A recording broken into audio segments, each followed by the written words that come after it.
Popaholic, and I'm talking to Joe Satriani. How are you today, Joe? I'm doing great. Thanks for talking to me today. Great. All right, let me ask a few questions. You were in a couple bands when you were, in high school and stuff. Do you remember the name of your first band?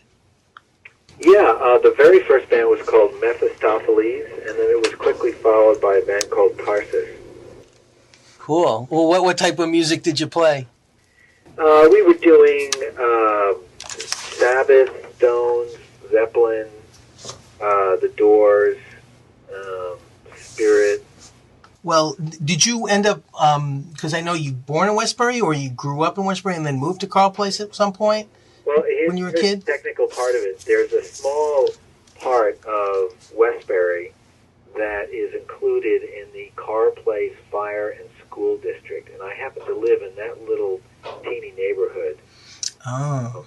That was just on the other side of Northern State Parkway, but between Northern State and Jericho Turnpike, for those people on Long Island who know these things. And that little sliver of land got included in as I said, the Carl Place Fire and School District. So I attended St. Bridget's, a Catholic school, until they threw me out, basically, and until about, I think, 5 years. And then, so I started 6th grade at Carl Place High School and finished my high school there. Great. Do you remember also, at the time, what your first guitar was that you played with? Yeah, it was a Hagstrom 3. Yeah, after I decided to, quit the football team and play guitar the day that Hendrix died, one of my sisters, Carol, donated her first paycheck as an art teacher at Westbury High School to buy me this Hagstrom 3 guitar that was hanging up at the music store at Roosevelt Field. Great. Well, you've come a long, long way from that. I know Hendrix is, one of your biggest influences, one of your guitar heroes there. And I know that you've also been into a lot of jazz guitarists. Do you have a favorite jazz guitarist? I know a lot of people ask you what your favorite guitarist is, and it's kind of unfair because there's so many out there. Do you have a favorite jazz guitarist? It's so hard to pick the one guy. Or a few. I would think like Wes Montgomery. One of my favorites. Absolutely, he's such a monster. But I also throw in there Alan Holdsworth. I mean, he's such an innovator. Somewhere between the two. Okay. All right, great. I also wanted to ask, because I know you have the new album out. I listened to it. It really is great. Can you tell me a little bit about some of the songs on the album? Because I really love where some of them came from. Can you tell me a little about, for example, God is Crying, that last track? It really brings it home. Well, thank you. God is Crying is a song that I was just thinking,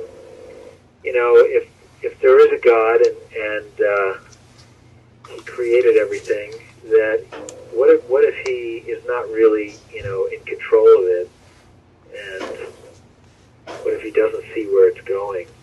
Then he'd be up there looking down at us, just sort of crying, sort of after the sort of the fun intro of isn't this great to create this thing, as he sees how cruel human beings are to each other, that he cries, for his creation, and that was kind of like the thought behind that song. Very, very deep. I know that Littleworth Lane was a tribute to your mom. That's right. Why would you consider that a tribute to your mom? What kind of music did she like that you felt she would respond to?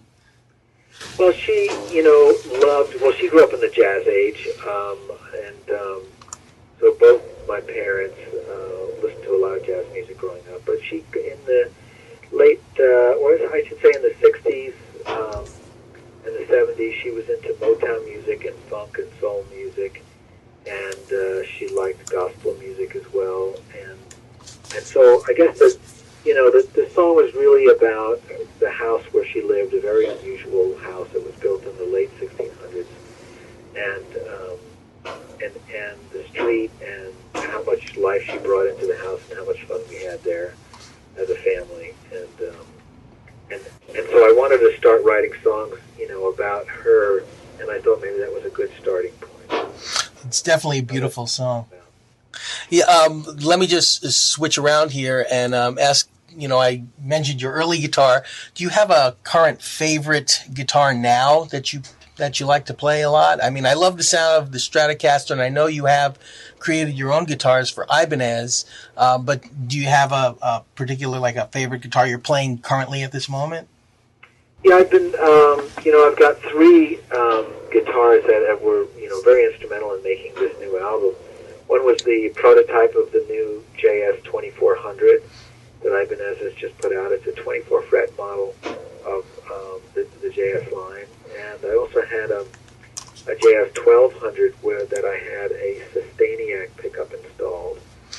And that's new for me. And then finally, the prototype that I had made for the Experience Hendrix tour that I was on in March, and that's basically a JS guitar with a maple neck and 3 DiMarzio blade pickups, and that's also really a lot of fun. So those three are my favorite right now. Cool. And since we're talking about guitars, I mean, you've been playing guitar, you've been considered a guitar master for so long. Do you feel you've covered every, like, inch of ground when it comes to the innovation of the instrument and the instrument as a whole? Is there anything more to learn about the guitar for you? Oh, there's so much. I mean, every new guitar player that comes along brings a new, interesting take of how to play it. It's really about the personality of the player and their attitude and the kinds of things that they want to talk about through their music. It's not really about the technique so much. It's really about the personality. Okay, well, since we're talking about personality, I'm going to mention a few guitarists, and maybe you can give me some quick impressions on them, okay? You can just go like one sentence or something, okay? Billy Gibbons.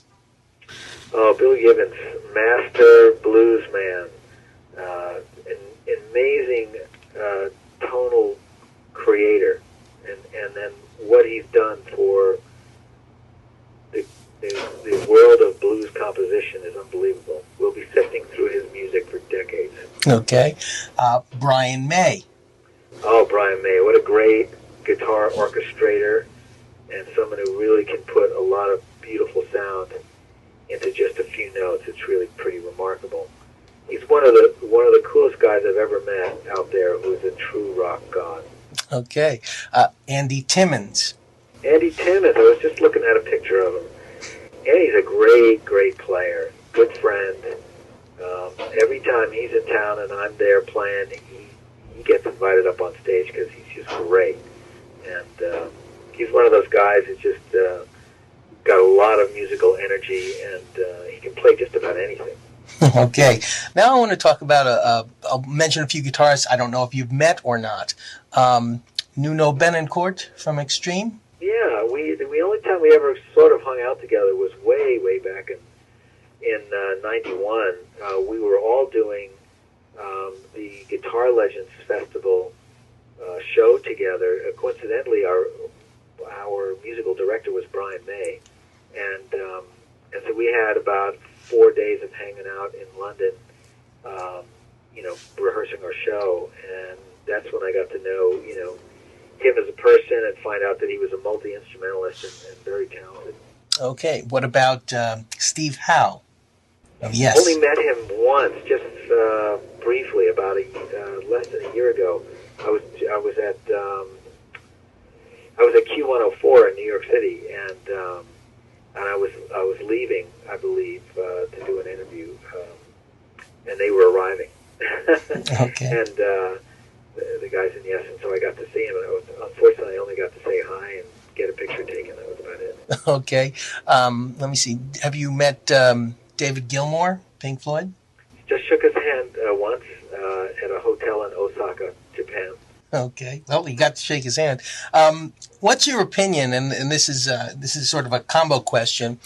I've seen some really strange guitars, like multi-neck guitars, by either Rick Nielsen or Michael Angelo Beto, who has, I guess, a 2-neck 4-guitar setup. Have you ever tried to play any of those kind of strange-looking guitars? No.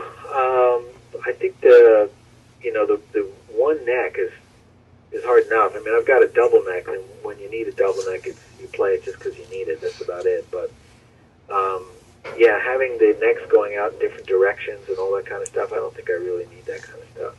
Okay. I think it's more of a showmanship kind of approach, more stagecraft than guitar craft. I don't know. Some guys, play really well. I mean, Badio, I've never seen anybody else play harmony like that. I mean, he's pretty amazing, isn't he? Oh yeah, I'd say I saw the video. I couldn't believe it. I don't think I've ever seen anybody pull it off quite the same way. I know Steve used to do it, Steve Vai, a couple of things. But yeah, I mean, some guys just gravitate towards stuff like that. I don't. I'm more interested in the music part of it. Okay, getting back to the music part of it, I know there's a second Chicken Foot album coming soon. Yeah. At this point, how many songs have you written for this new album coming out? We've got at least 10 songs already written, but they're sitting in the hands of Sammy Hagar right now, and he's working on lyrics and melodies and things like that. So is it sort of a group composition where you come up with melodies and he comes up with lyrics and Hagar adds his 2 cents in? It's sort of like everyone contributes a little bit? Generally the way it happens is I'll start a song first and make a demo. And then from there it gets sent on to Sammy, and Sammy will do melodies and lyrics, and then the band gets a hold of it, and we all try to arrange it so that everybody's really excited about it, that they have parts that they like. If we need another part, we write it. If we think we have too many, we drop them. But usually it's a band consensus when it comes to arranging. Okay. Well, I really liked your guitar work on the first Chicken Foot album. Oh, thank you. So, I mean, is there anything, I think, with your new album, Black Swans and Wormhole Wizards, that you feel is a leap at all from your past work, or do you think it sort of follows a natural progression of your past work, or are you looking for something new after the release of this album? I think we're always looking for, something new, aren't we? We're always trying to express ourselves in new ways, and I was just trying to create a deeper level of communication, with what I was trying to express and how I would get it to the audience. I mean, that's how I put it to my co-producer, Mike Fraser. I said, I need to help me make my guitar really grab people, and the melodies and the performances from the rest of the band. We really have to be super evocative. We really have to tell these stories deeply. You can't just turn up louder or use a more intense pedal. I mean, it just doesn't work that way. Sometimes you really do have to understand the soul of the music and tailor the production of each song so that you really reach people. So that's what I was trying to do on this. Well, I think you succeeded, and I really appreciate you taking the time to talk to me this afternoon. Thank you, Joe Satriani. I appreciate it very much. Well, it has been a great pleasure to talk to you. All right. Okay. Bye-bye.